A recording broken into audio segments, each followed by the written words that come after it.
Food systems account actually for about 30% of total greenhouse gas emissions. Main contributor to this is industry farms that are either growing products that are then being used for animal feeds, or actually the animal farms themselves. There's a lot of greenhouse gas emissions, and there's been so many studies that have shown that farms for animals are the main contributor and have a much greater environmental impact, negative environmental impact.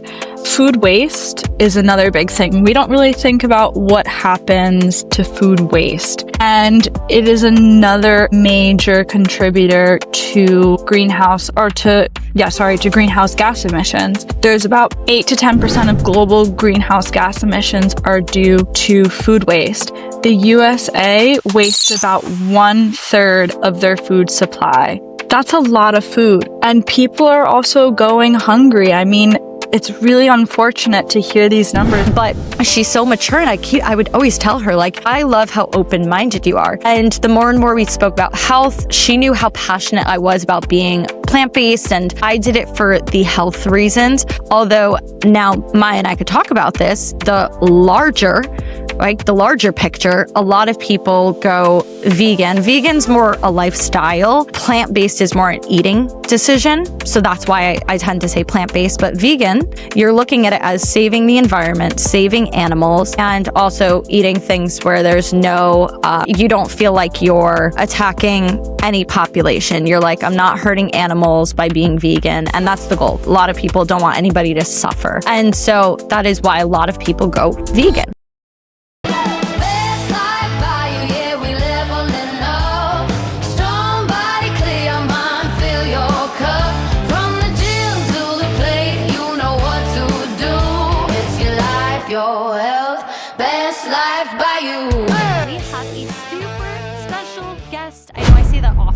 But she really is super special because she's one of my best friends, and she's all the way in Italy right now. This girl is a world traveler. She's one of the most bravest people I've ever met, and we'll dive into her story too today. But Maya, I'm just so happy you're here. I know you're in Italy, New York. I'd much rather be in Italy, but so happy you're here today.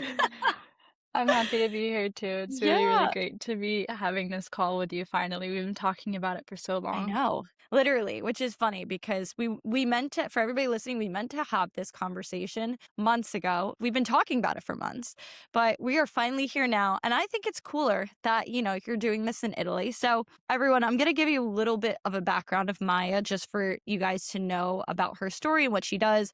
And then we're going to get more into why she's doing what she's doing. And hopefully this episode, you guys can walk away with some sweet nuggets, veggie nuggets, that she'll offer to you today. Maya has been plant-based for about 2 years and has been training about 5 years, which is actually how we met, which we'll get into in a little bit.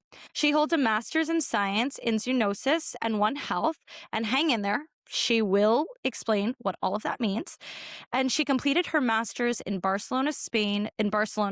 Currently, Maya is a trainee working at the European Food Safety Authority, also known as EFSA, in Italy. At EFSA, she works on One Health and research initiatives at the European level, working with other agencies to support their initiatives. She has also worked for Pfizer in research and is a co-author of numerous research publications. Maya's background and passions are in health equity, environmental conservation, and sustainable, healthy food systems. Again, what an introduction. I have not had anybody yet on this podcast that fits all those boxes. Old? The year 23.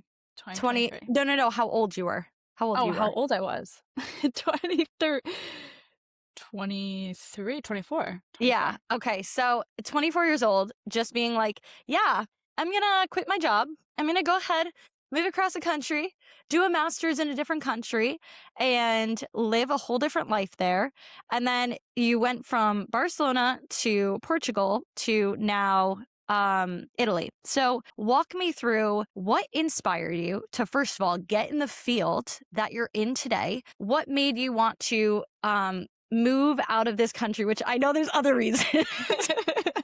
but for masters, I know dual citizenship you could talk about. I would just love to hear, why did you choose the field you're in today? Yeah, so it is quite a story, and Julia has known the whole story for sure. But Very lucky.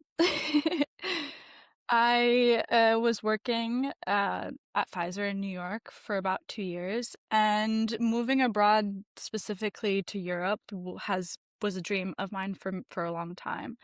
And I really wanted to get my master's. I knew that this was something that I needed to do, that I really wanted to do. And I was really fortunate to find this program in Barcelona, Spain, on zoonosis and One Health. And I decided, well, it took me some time to kind of think about the move and all of the pros and cons and writing them down, the whole thing.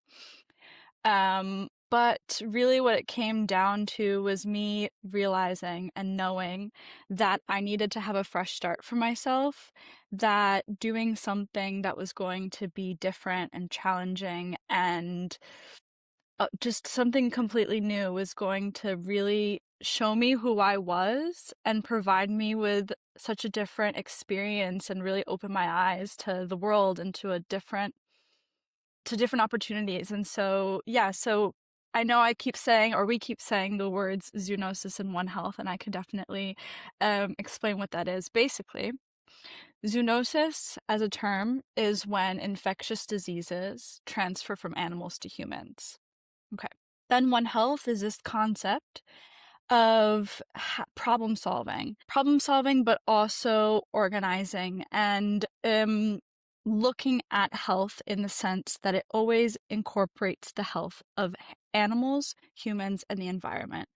So never forgetting that those three things are interlinked. When we talk about health, you have to always talk about these three concepts. And so this is the concept of One Health. Back me up a little bit to when you were younger and walk me through what really inspired you to go into the field. Was there a person that, is very into science and you were like, this might be something I want to explore? Did you know as a young girl you wanted to go into this field and do this kind of research? So talk me through, like, years ago, what went through your brain when you were really trying to dive into this field? So, great question. It really has A been such loaded a one. process, a bit of a loaded one. It's been a process. I mean, even now, really the past few years, I have been interested in so many different things. I've been interested in nutrition and training, in environmental science, the list is almost endless. And while this is really nice, it can also be a bit challenging to kind of focus myself and say, okay, what do I really want to do? Also, something I still am working on, still trying to figure this out a bit for myself. But really the kind of path started, I would say, in high school, I think, where I was involved in a science research program in high school, and I was really, really fortunate to go to a high school that had the support to do this. And for 3 years, basically sophomore year to senior year, I did research, and I conducted my own research project. And that really kind of set a foundation for me in research and in science. And then when I went to college, when I did my bachelor's degree in biology, I also did research there, specifically on plant morphology, which is like the study of plants and their structure and how they function. And again, I really, really liked working in the lab and doing this. I didn't really know what I was going to do after graduating. I was hoping actually to move to Europe after graduating and doing research on exercise science. This did not work out. COVID happened, as we all very well remember. But it worked out. I went to Pfizer. I worked in a lab at Pfizer. I did a lot of data analysis, and this also continued my strong interest in doing research and making impactful changes.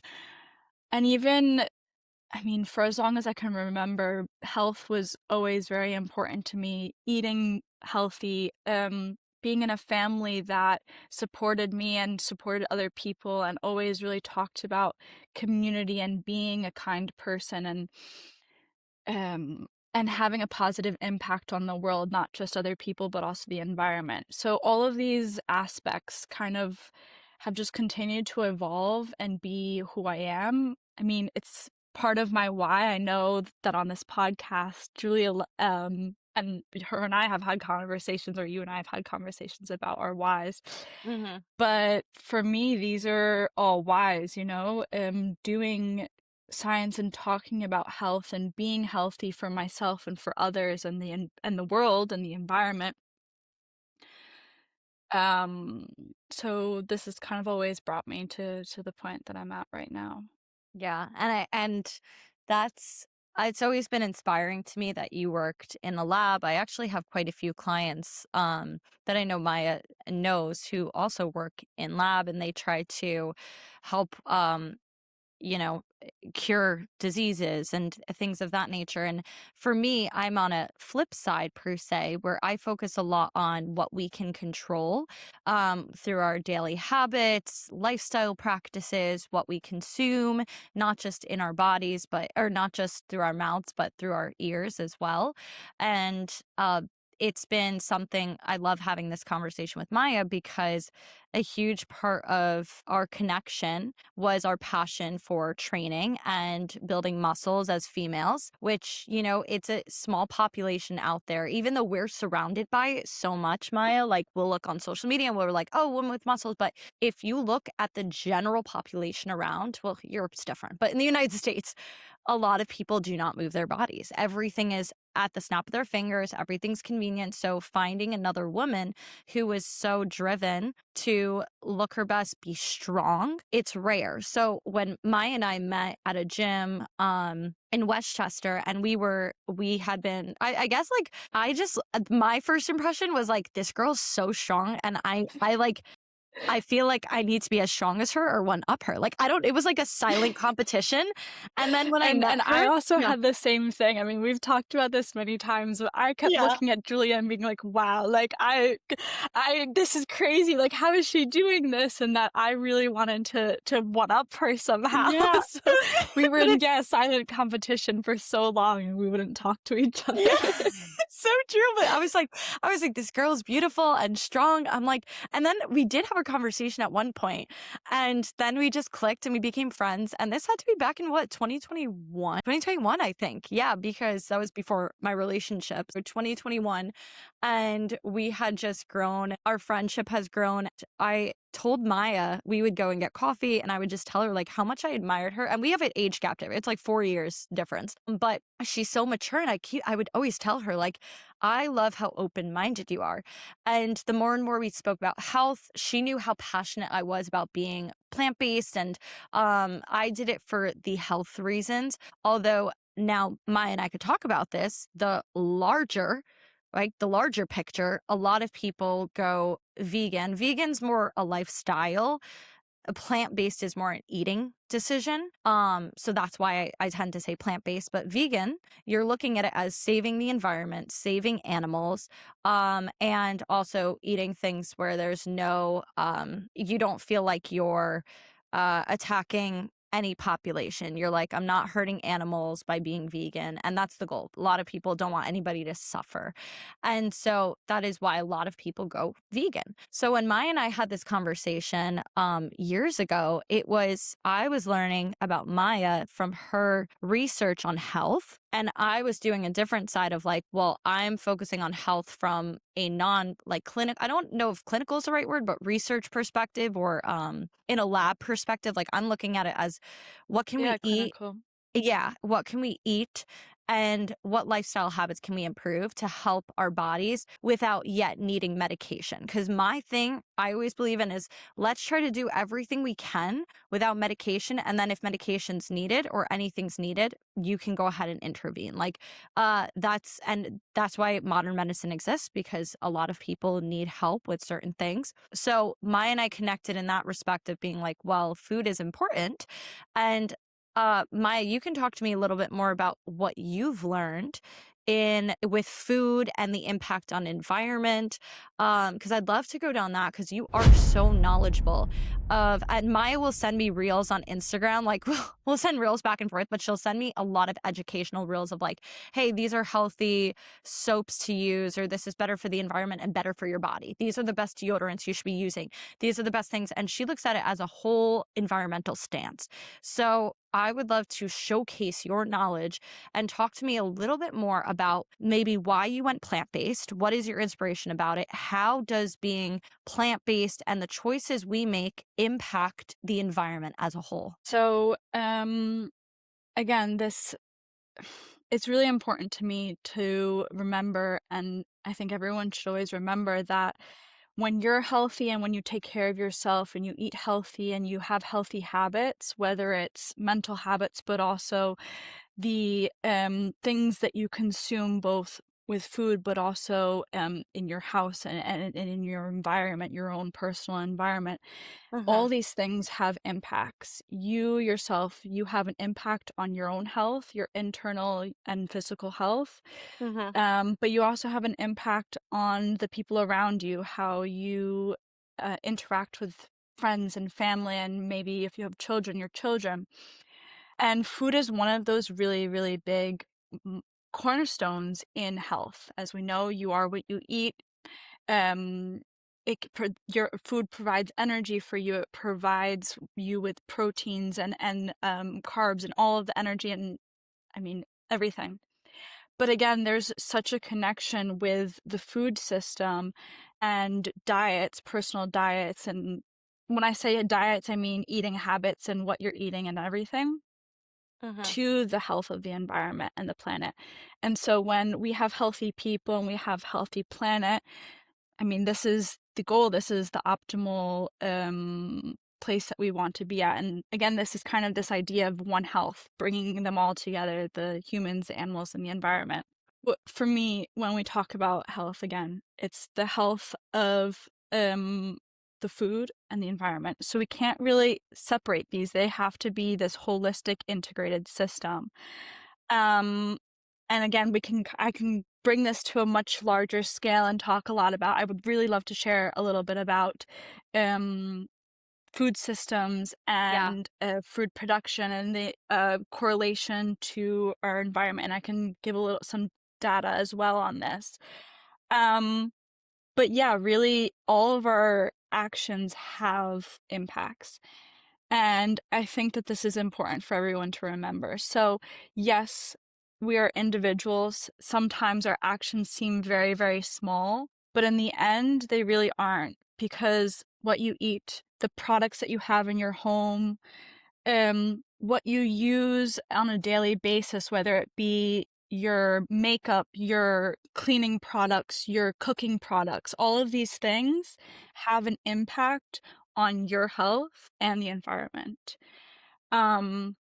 So learning about what you have in your home, what you're eating, I think this is really important. And I really hope that all the listeners do their research, because it's really fascinating what you can find, and be open-minded when you look as well. Because there is a lot of misinformation and different sides of the perspective. But when you look at the science, the real science, there's a lot of evidence that shows that there's chemicals in our products in our home that have an impact on us and the environment. And you can learn about these things, and there's very, very simple switches that we can all make that really do have an impact. And I can also share a little bit of some of these switches and yes, pros and cons, yes and no's. Later on, we can get into it a bit more as well. I would love that. I would love. But really, like, do your education, learn about the companies you're buying from, what their impacts on the environment are, who are they giving their money to, what kind of additives are they potentially putting in your food, and how could that potentially impact you? And again, food, but also products and all these other things. So really, I mean, there's so much to get into here, and It's really interesting because nutrition, yeah, it's about the food and how it makes you feel and all these things, but there is so much more to it. And yeah, it's really interesting. Yeah, I mean, I would love to talk about definitely like some simple switches. And for people who are listening, I know I've spoken about this before on my podcast about how um, for about 2.5 years, I lived in secret. It was like hidden black mold. And I was constantly sick. And thank God, knock on wood, whatever it is, I have not been sick since I've been out of that apartment. And it kind of makes me feel good because while everybody around has the flu and things of that nature, I thank God have worked with people and have not gotten sick at all.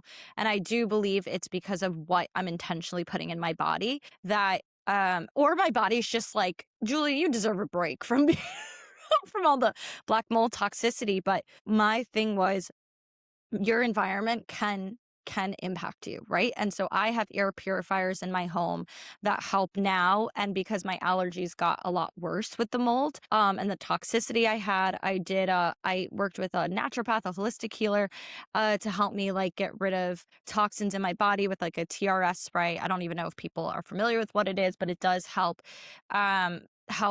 move things out. Your liver is the detox part of your body. So you don't need detox bits, but there are things that can help move things along from your body, move out metals. And for me, it was really eye-opening because when I went through that, I was like, I remember you inspired me too. I know we've both inspired each other in many ways, but you had inspired me just by introducing me to a lot more environmental friendly things of like, hey Julia, why don't you use like an aluminum free deodorant? And I'm like, oh, okay, like I can definitely do that. Let me go ahead and do that because it's a simple switch and that's fine. And I could do it. Even with products I use, I do a lot more vegan based products, like products that are not tested on animals. Am I perfect? No. I still have things in my household that are not 100% vegan and cruelty free, but I've also had them for years and I'm working to transition out.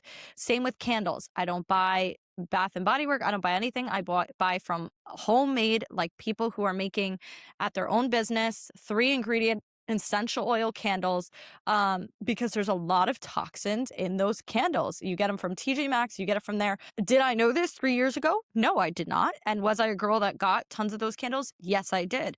But now I'm like, I don't want to be exposed to so much of that. Also, my body changed, but looking even at candles, I look for the ones that you can buy that have essential oils, soy wax, and that's it. Simple, simple, simple.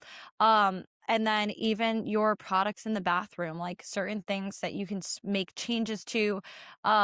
There's great resources. I know Maya sent me tons of things on Instagram of like simple switches of soaps and detergents and um, uh, other things you can be using in your household just to help reduce toxins getting into your body. So there's a lot, because there's a lot of things you can't control. I live in New York. New York is I love New York, but New York is toxic. We have the cities everywhere. We have gas going everywhere. Like it's not your open environment where you can get a breath of fresh air. It's really hard in this environment to be getting that kind of quality of fresh air. So I'm like, okay, maybe I'm living in a city, so it might be a little bit more toxic per se if you're looking at a scale or a spectrum, but I can control things in my own home. I can get an air purifier. I can keep everything organic in the household. I can make sure cleaning products, it's just baking soda, white vinegar. That's what I do. I have a cleaner that comes once a month and she knows to only use baking soda and I think it's white distilled vinegar, something like that. Yeah, And yeah. then soap and water. And I'm like, that's all I want you to use to clean That's my all home. you really need too. I mean, Yeah. it works. There's Yeah. research that shows that it works. And this is also what I do. I don't use harsh chemicals when I clean. I don't use products in cleaning or on my body that have chemicals. I always check. I use almost all of my products are vegan or have natural ingredients. And you can find these things. A Yeah. lot of times you can find these things at smaller eco-friendly stores, not buying from the big name brands, because a lot of times these brands don't really think or care that much about the ingredients that they're putting in their products. They care more about the profit, and chemicals are cheaper in the long run. So when you make an investment and you invest and you buy small businesses and from local people, and you ask about the products and you look at what's in them, you can really find quality products that are not going to poison you.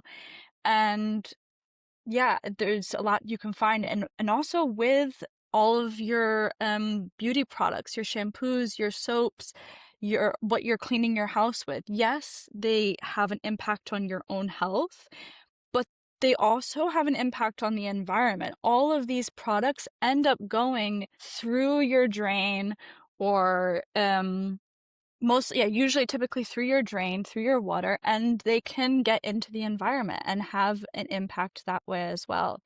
And we've seen this have impact. So again, it's always bigger than you think it is too. So it's really interesting.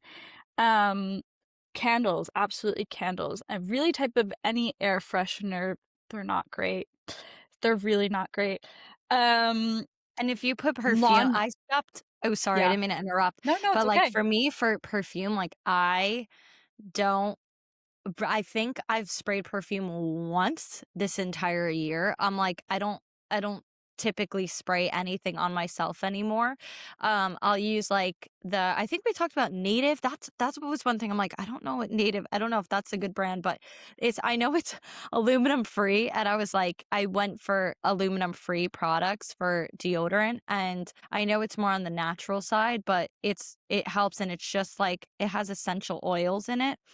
Or the one I have like has essential oils and it's fine. No one can smell, like it doesn't smell anything. Everybody always says you smell so good. I'm like, spray anything.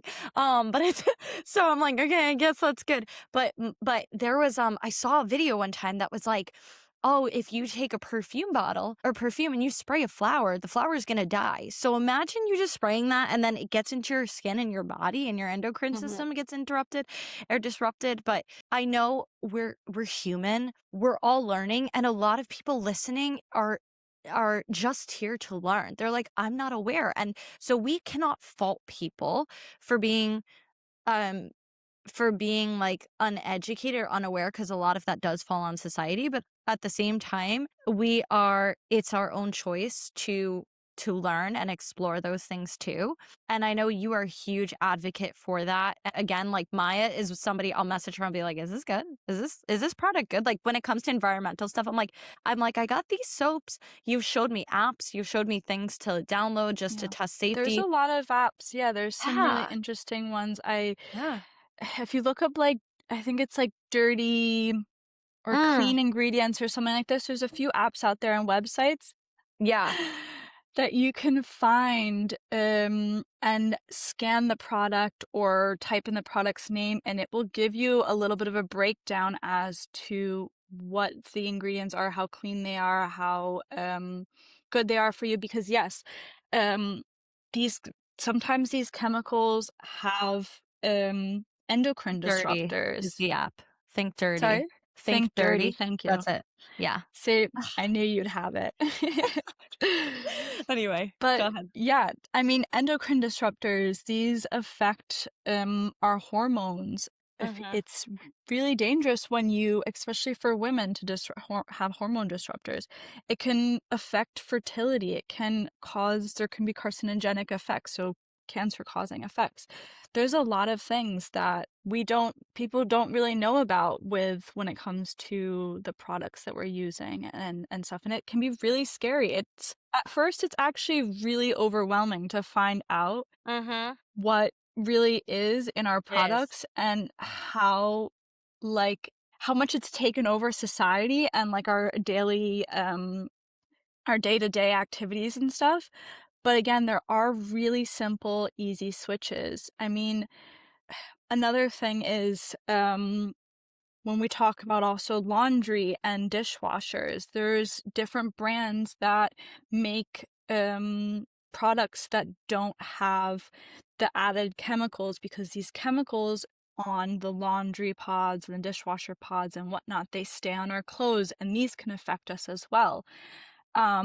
make these small switches. Find out what companies are clean. Look for plastic-free companies. This also is a good one that we can talk about later. But yeah, I mean, personal care products, also tampons and pads, really not good for us or the environment. Really easy switches that you can do there with that. Plastic bottles, plastic, again, really big thing. Don't use plastic bottles, please. Use a filter, Reusable. get a filter, get a reusable bottle. I have one with me everywhere I go. Mm-hmm. Other really easy switches. When something that I love as well in my home is I have basically very, very little plastic in my home. I use glass jars from like jam or other beans, things like this that I've eaten. I wash them and I use these as Mm-hmm. containers for storing food or anything, really. It can store anything. Yeah. And glass is always a much safer option than plastic. Same thing with cutting boards. Please do not use plastic cutting boards. They're really not good for us. The And it plastic gets the can, plastic and it keeps the plastic in your food. Like if you're cutting it, yeah, there's like plastic absolutely. particles. Yeah. Mm-hmm. Cutting boards leak microplastics into your food. I mean, these plastics are everywhere. Same thing again also with cooking materials. When you cook food, use stainless steel options. The options that are non-stick, all of these options, they have PFAS, which are also called forever chemicals, on them. And these things also get into our food, especially when when the pots and pans are damaged. They more easily leak these chemicals into your food. So yes, I know it's really, really overwhelming to learn about all of these things, but there are really simple, easy switches. So it's really nice. It's comforting in that sense, I will say. Yeah, and I think for people listening, where I know my parents, for example, are pretty old school, and they're like, "Well, I'm just gonna use all this stuff that I have anyway. I'm gonna continue to use like the plastic bottles and these pots, pans, because." I would say different generations grew up of being like, well, whatever it is, it is. Like this is how we grew up. Like even microwaves, and I'm one that does have a microwave in my house. I know it's not. I'm fully aware it is not good to have a microwave. Like I know that.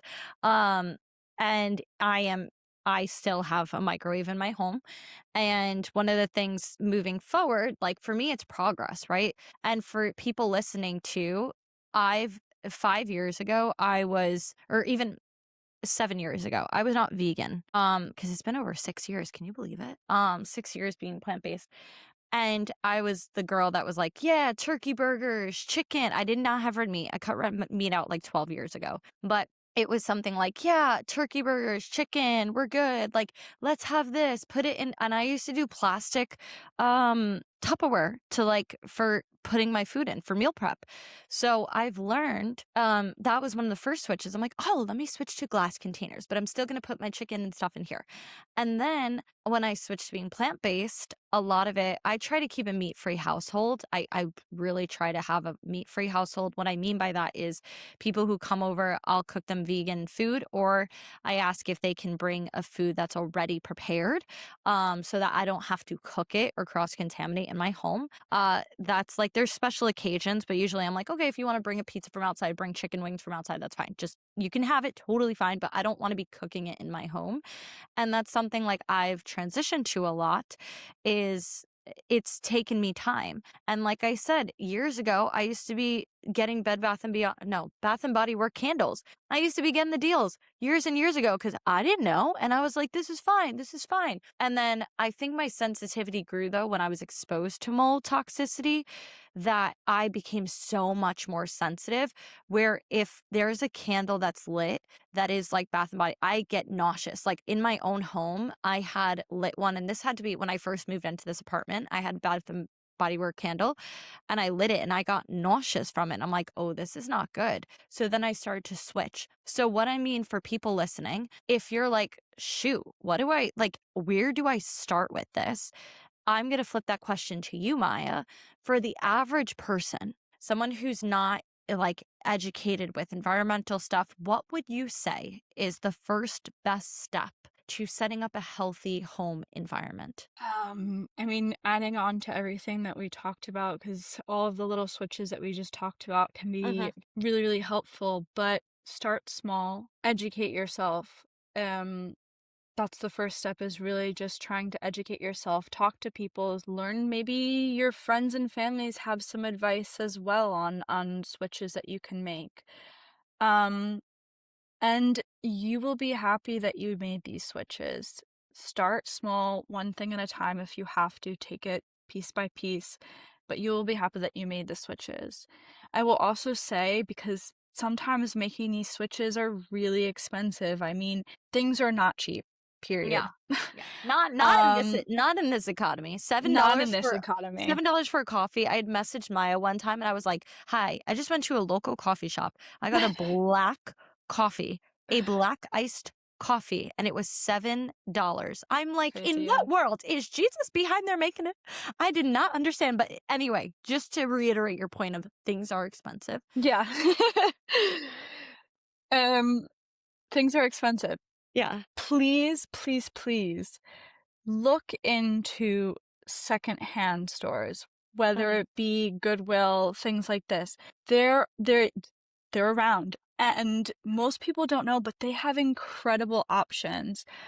My kitchen right now here is completely made, because when I moved, I had nothing. I got everything from like a secondhand store, and I found all stainless steel products. All my cookingware and stuff is stainless steel. I bought my cutting board brand new, because a Yeah. wooden cutting board, brand new. Yeah. Yeah. I don't blame you. But yeah, please, because we also have so many things that have already been made. You can find really good options at secondhand stores that do not cost a lot of money. So look there, see what your options are, and see if you can make these switches. And really be aware as to what you're buying, and where it's coming from, and also what impact this has. But yeah, start small, and it takes time, it really does, and learning about these things takes time. And you're gonna realize that if you make small switches, you will also save some money in that sense as well. I mean, now I'm pretty sure most supermarkets, you have to pay for a plastic bag. Bring your own shopping bags. Always keep them in the car. You will save a little bit of money here and there with that, but also really good for the environment. Again, also not buying water bottles and using a reusable water bottle. These things, they're small changes that are good for your health, but also your wallet and the environment. What else? I mean, trying when you eat out, I know sometimes it's convenient, but eating out, especially when you do takeaway, it is expensive, and also really there's a lot of issues with the packaging of the food and what kind of effects this has on our food. So buying food from the supermarket, really trying to like navigate how to meal prep. There's so many videos out there as well as to like low budget meal preps, like how do I kind of arrange my week to week basis around this. Start small, really kind of just sit down and think, okay, what do I have in my home? What kind of switches can I make that are feasible for me, that still help with my day-to-day activities and not make it like a burden, but will really have a positive impact on my health and the environment? Yeah, and I would say also adding plants to your home. There's like spider plants you can add to help absorb, what is it, chemicals or toxins? Like there's certain Yeah, it plants, helps to purify the air, yeah. yes, help purify the They're air. cute, Yes, and they're really good for and they're your good. internal air. Yeah, so if you're able to, that's something I've picked up more plants. It's just for me, I'm trying to find where I can place it. But I had to take it down, but I had a whole tower garden in my apartment that would have tons of plants growing from it, and it was just nice because I was able to grab fresh fruit or fresh vegetables from it. And I'm going to be building it again, but I took it down for the meantime. And it's little things to have more plants in your home. And you can even Google what plants are best to have in my home.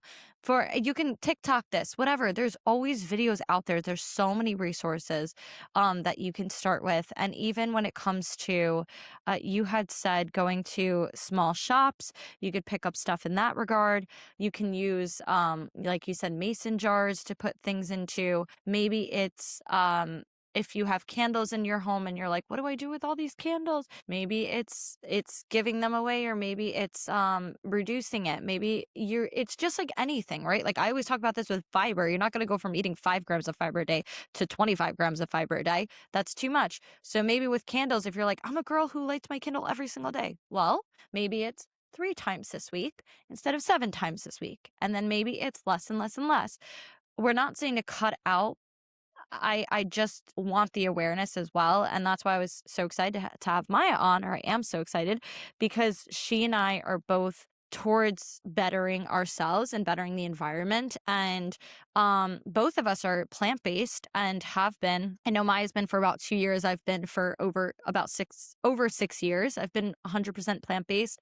And with that, I know what a huge footprint it has on the environment as well. Like factory farming is the number one reason for global warming. Has that changed? Do you know? Or that's still the number one, factory farming? So food systems in general I was are trying to look. still one of the top greenhouse gas emissions. Yeah, The food that was it. systems account actually for about 30% of total greenhouse gas emissions. And the main contributor to this is industry farms that are Yeah. either growing products that are then being used for animal feeds, or actually the animal farms themselves. There's a lot of land that's used for animal farming, and then also the systems themselves. There's a lot of greenhouse gas emissions, and there's been so many studies that have shown that farms for animals are the main contributor and have a much greater negative environmental impact, rather than the contrary. So yeah, there's a lot of environmental importance to switching to being plant-based. And okay, also again with this, it's not always about right away, tomorrow I'm going to be 100% plant-based. Step by step, little by little, if you can, and if and learn about what kind of dishes you can make. There's a lot of small changes. Okay, if you really like to eat meat, but you maybe do it only a few times a week, and then your other days you switch it to something else, it will have an impact on your health and the environment. The earth will thank you for these little switches. Yeah. And yeah, unfortunately, there is a really big environmental impact when it comes to these types of farming systems. And I will say in the United States, there's a big disconnect between what you're eating and where it comes from. And it's really important to be mindful about this. Again, also eating organic is really important. Trying to switch to being more plant-based.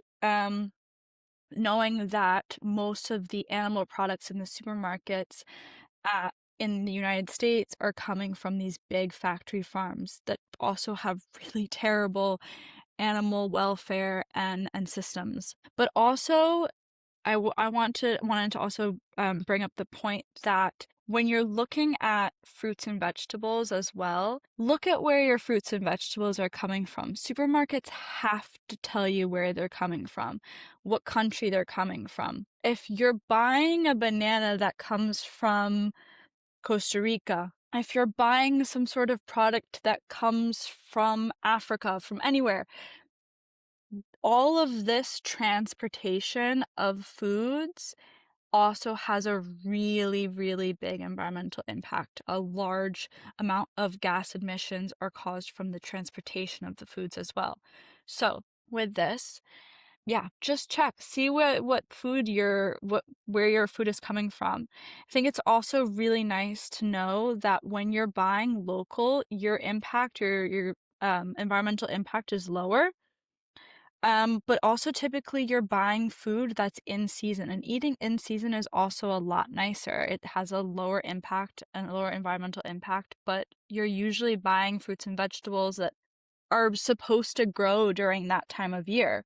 So yeah, just being cognizant about this is really nice. And I think another really nice way to incorporate this into your day is trying to find local farmers.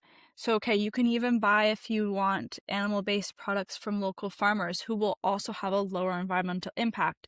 But your fruits and veggies can come from local farmers as well, Hmm. and they will thank you too. They too need to survive in this in this economy that Yeah. we're all struggling to survive in.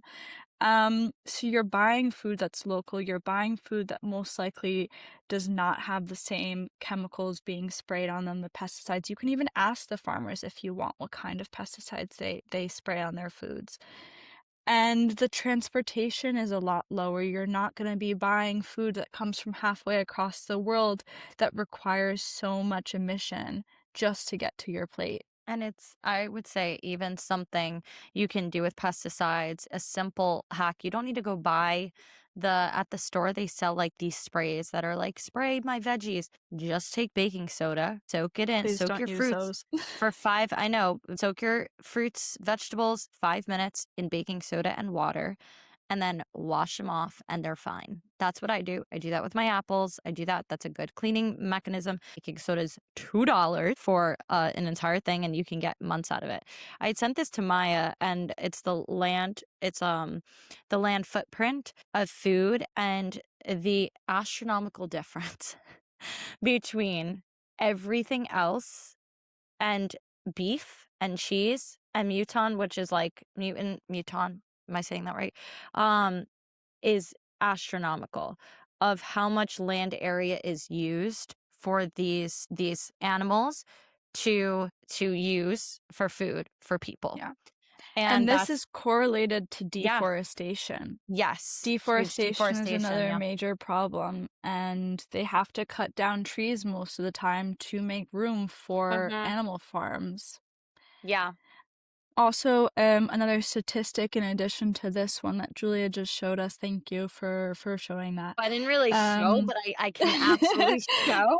A lot of people listen to this, but anyway, it's, you can just look it up, the land footprint. Anyway, go ahead. yeah, but that meat-based meals have 14 times higher environmental impact than vegan-based meals or vegan meals. So that is 14 times. That's a big difference. I mean, those aren't specific numbers, but there is a lot of studies that have shown that there is a big difference when you compare the types of meals and their environmental And impact. also, not just the environmental impact, but this is where my knowledge with nutrition comes in. There, evidence based research proven that a Beyond Burger or an Impossible Burger is not just better for the environment, is better for your health compared to a regular burger. It's not going to impact your body in the same way meat does. The environment is far less harmed, and your body is also far less harmed. And the way production is now versus when it was 50 years ago, when your grandparents and other people were eating meat, is very different. Now there's antibiotics put into food, into our what is it? Antibiotics that are put so that the like mass amounts of production of beef and like all the cows don't get sick or don't spread diseases. So they Yeah. have to have that. They have to have there's hormones in them, especially when you come to like cows that are pregnant. When you take the baby calf away, the hormones that are for milk are meant for the babies, but the babies don't get it, so they can grow their full size. So we humans instead are like, let's make this milk and sell milk. We are not meant to drink milk. We are not meant to have that. We are meant to have breast milk as babies so we can grow. And even making those changes, maybe you're like, you know what? Instead of beef, I'm going to go ahead and have like Beyond Burgers or Impossible Burgers. It's still a way better it's still a way better option for your body and the environment. And I can't stress that enough. So I think there is that health aspect to it of like what you're eating, and environmentally it could be impacted. Your health can be impacted. So small changes are the way to go. And even if it's one small change per week, that's all we would ask for. Also, me personally, and I know Julia, you're the same way. We try also, I mean, I don't really eat these processed Yeah. vegan products either. I really, really just eat whole. And this, if you can get to that point, I will say that's much, much better than the Yeah. other options. I want my burger, but I also want to lower my risk of heart disease and cancers. Let me go ahead and have the plant-based burger instead. That's a better step. And then eventually you can go ahead and make your own, like make your own lentil burgers or things. But I know a lot of it is convenient too for people, but I do try to have, I right now have cashews sitting on my desk, apples and dates as my snack to have. Anyway, go ahead. I want to say, I mean, one more thing as well about our food systems and its connection to our health, but also the environment and our wallet. Food waste is another big thing. We don't really think about what happens to food waste. And it is another major contributor to greenhouse gas emissions. There's about 8 to 10% of global greenhouse gas emissions are due to food waste. The USA wastes about 1/3 of their food supply. That's a lot of food. And people are also going hungry. I mean, it's really unfortunate to hear these numbers, and it's really scary. So really, again, also think about what you're eating, where your food came from, what then is happening to your food waste. There are ways to use foods that can reduce your waste as well. You can do things with your food waste to really try and reduce your emissions.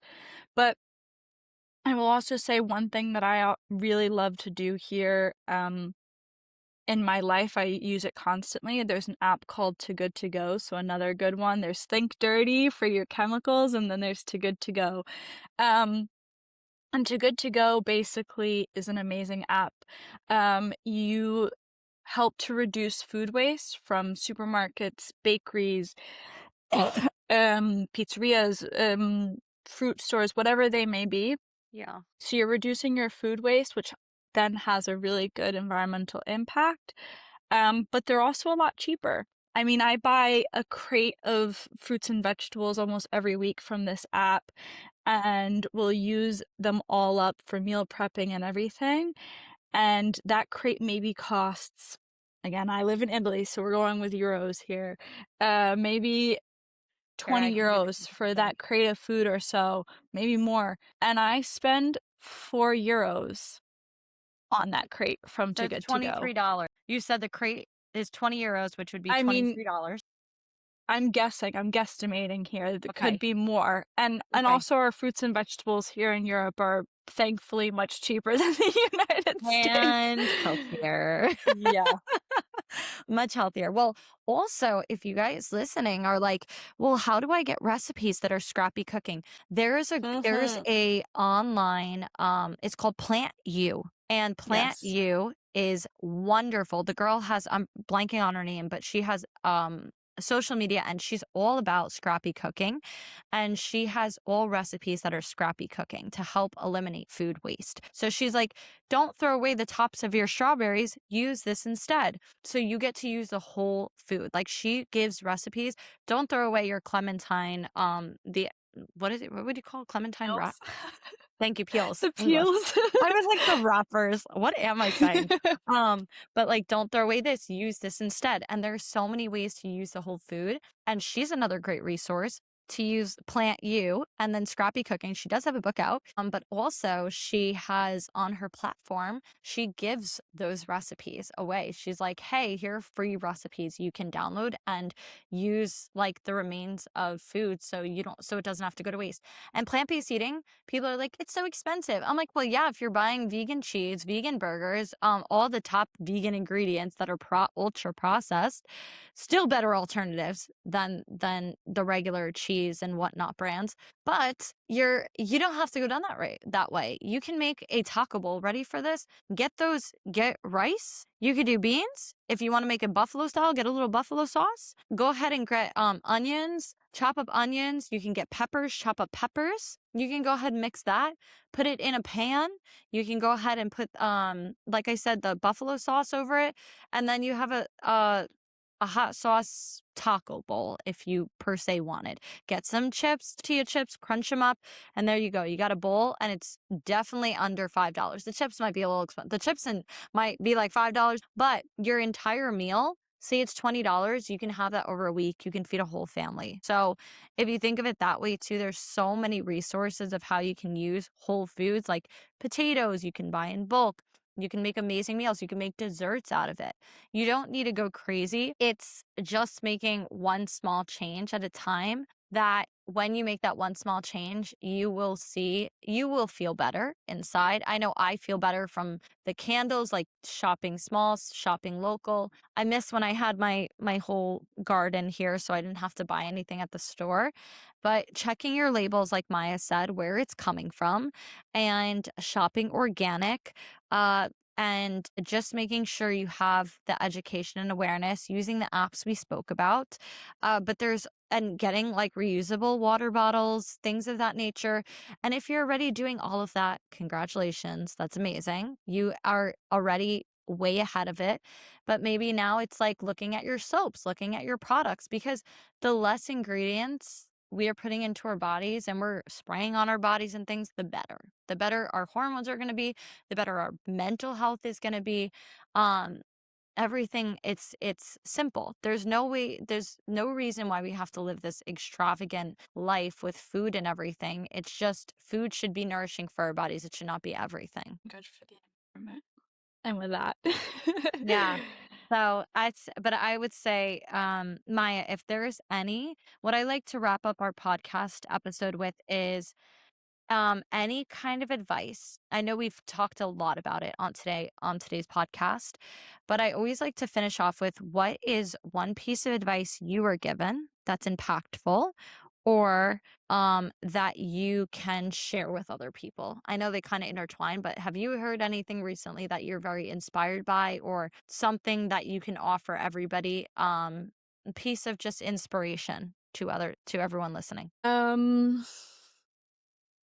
Many come to my mind. That's okay. You can list a few. One of the reasons why I made this jump to move to Europe and to get my master's and everything was something that my grandfather said to me, and he said, do things that challenge you. Do things that maybe you're a bit afraid to do, but you will learn a lot from this challenge, and you will probably learn more about yourself and what you want your life to look like when you challenge yourself. So that's one.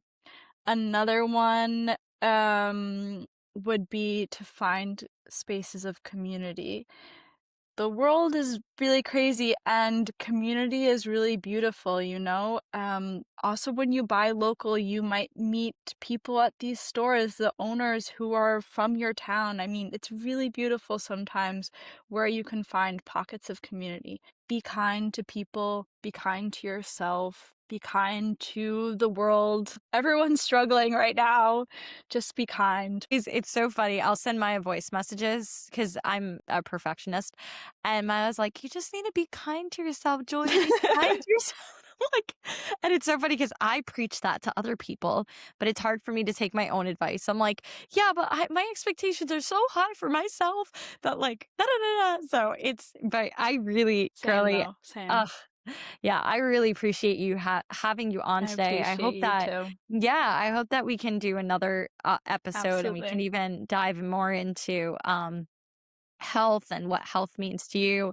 Today was just a good understanding of some basic switches of things you could do for your environment, your home environment, of what you can control, and Mhm. some like food switches, shopping local, shopping organic, also, switches you can make in the home, like I said. But other than that, everyone, I am going to share Maya's LinkedIn information. So if you want to connect with her, definitely connect with her. She's very well versed, has a lot of knowledge. She's a sweetheart. She's also so strong and badass.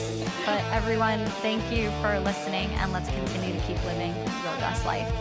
I hope you all enjoyed today's episode. If you would like to continue to get these episodes first thing, then go ahead and subscribe to my channel on YouTube and on Spotify under Best Life by You. If you're interested in working together, y'all can go ahead and visit bestlifebyyou.com/work with me, or go ahead and follow me on Instagram at NutriFitJulia. Send me a DM or just follow for more information, fun tips, and just a lot of humor. I hope you have a great rest of your day. Let's continue to live the best life by you.